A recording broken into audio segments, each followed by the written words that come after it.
And when Spider-Man can say booty during his ABCs. And bottom.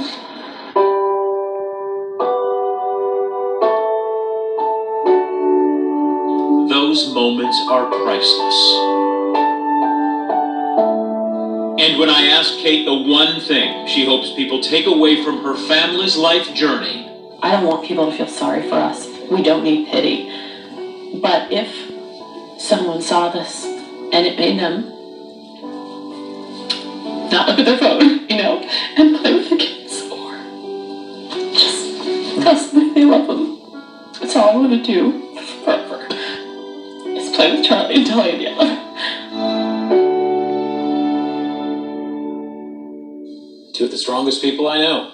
Kate took a job in city government. She is the communications director for a Dayton suburb.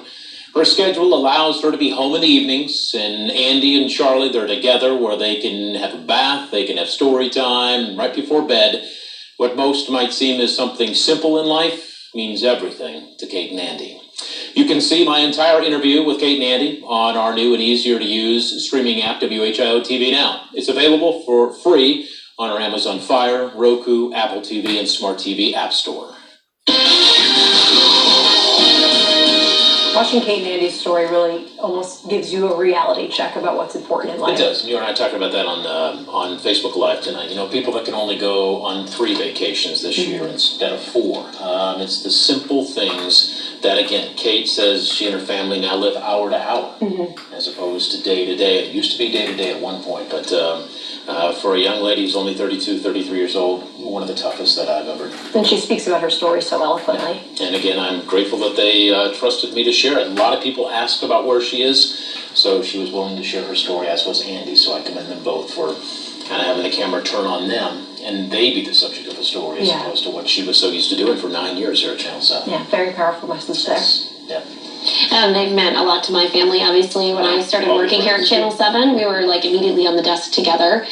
She was news, I was weather, so our families have progressed at the same pace. You're pregnant together? Pregnant together, yeah. Our babies are only 3 months apart. And then to see them going through this, just seeing the strength of them, of course, everybody here at Channel 7 loves them so much. And we wish them the best.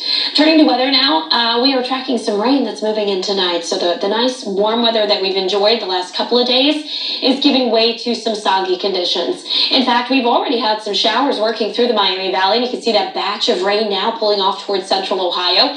A little bit of the break in the precipitation moving in from the west. But it's a break because we have rounds of precipitation moving in not only tonight and tomorrow, but another batch that comes in for the middle of the week that could bring us some wintry weather as well. That moisture is feeding up from our Gulf states and continues to push towards the Miami Valley.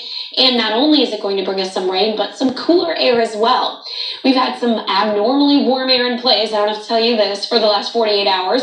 But that is going to shift to the southeast, and we're going to see colder air move in.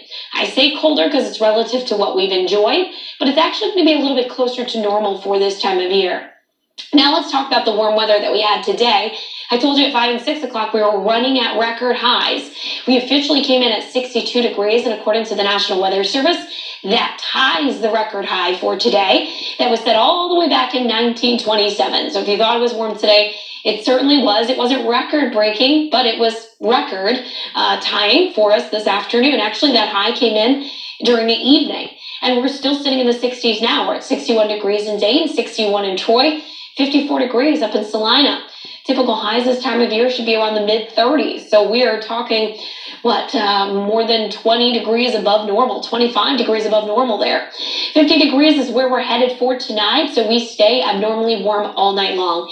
And we will be tracking those rain showers moving through. A little breezy at times, but those winds are coming out of the south, so that's going to bring in that milder air, or at least keep us warmer tonight. For tomorrow, when you get up early and head out the door, make sure that you're dressed appropriately for the rain that's going to be with us all day long. You'll need the rain jacket, the umbrella, and the rain boots throughout the day. So let's take a look at Futurecast. We start out tonight. Clouds are thickening up. Showers are moving in by sunrise tomorrow. We're going to keep those showers in the forecast throughout the day. And at times, we're going to see pockets of moderate downpours. As we get into tomorrow night, we see a shift of more of a wintry mix as we get to sleet, freezing rain, and snow perhaps. This will all wind down by Wednesday morning. Shouldn't see much problems on the roadways to start the day, but But Wednesday night into Thursday, we're going to have another system that comes in, and that could lead to some slick spots to start Thursday morning. Thursday and Friday and Saturday will be in the 30s with a few flurries around. Drier conditions are expected to return for us on Sunday. Tune in tomorrow morning, daybreak edition at 4:25. Jesse Mag and Kirsty Zantini will be up tracking that rain for you. A local school district hit hard.